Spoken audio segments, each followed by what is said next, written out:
अनुभूति कहले मो तो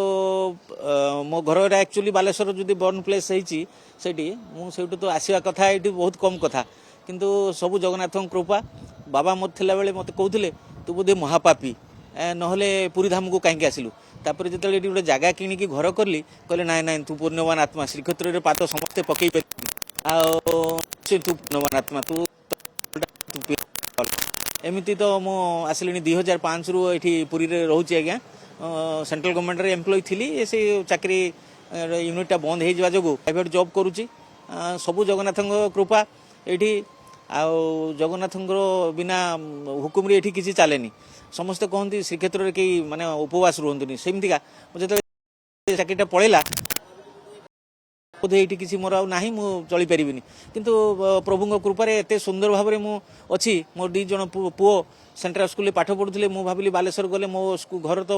जिला ठू बहुत दूर चंदनेश्वर एक्चुअली पाखरे मोर घर आउ भाविली जे सेठी गले मो छुआ दीटा पाठ पढ़ी पारे इमती भगवान गोटे मत प्राइवेट जॉब भी देदेले पाखे अच्छी छुआ को भी भल भाव शिक्षा दे पारी से एजुकेशन दे सेंट्रल स्कूल ठाकुर को बहुत माने माने कहीं ना ये सब जिन ठाकुर को बिना इच्छार केवे हेनी और डेट टू भी जगन्नाथ छड़ा ये जिन कई करें केवल जगन्नाथ छड़ा मु भावुँ कई करें बहुत बड़ विपद आसी किंतु सब गुड़ा ठाकुर मत उद्धार कर देइचंती छुआ मैंने भल एजुकेशन पाईगले सेंट्रल स्कूल केंद्रीय विद्यालय पाठ पढ़ुले जे किट रे जड़े बड़ पुओटी मोर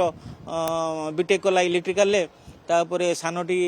सीएस कॉलेज सामंत चंद्रशेखर महाविद्यालय सेठू एमबीए पास कला वर्ष से मैंने जॉब लगी ना सब ठाकुर इच्छा केबे इच्छा हम पुणी लगे चमत्कार चमत्कार निश्चित चमत्कार सी भी गोटे चमत्कार हबार अच्छी ठाकुर को प्रार्थना करुच्ची हाँ ठाकुर तो मो कथा शुणी गोटे दुईटा तीन टा कथा मु पाईगली आउ 4-5 केतले हो सी भी भगवान इच्छा समय आसीनी निश्चय आसो निश्चय ठाकुर बहुत विश्वास अच्छी जदिओ शरीर तुलन में मोर होगा बयस भी होगा ठाकुर पाक सबुदिन जापरेनि ठाकुर मंदिर सामने पतित मान दर्शन करी आसे सब एवं से भी गुहारी करे हूँ तो केतले भगवान तांकर समय हम तार मोर मनस्कामना पूर्ण करेंगे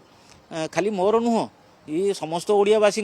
समस्त मन पूर्ण करुँच मोर पाली पुणी के आसो से मोर ये हम ठाकुर तो छड़ा तो ये चलवा कथा नुह ठाकुर एकदम पूरा सजग ठाकुर कलिजुगे जदि के ठाकुर था मुझे केवल कहि जगन्नाथ छड़ा किए द्वितीय ना से हूँ नंबर 1 से ही प्रथम ठाकुर आ छड़ा कहीं ये जगह नवा आउ किए ना।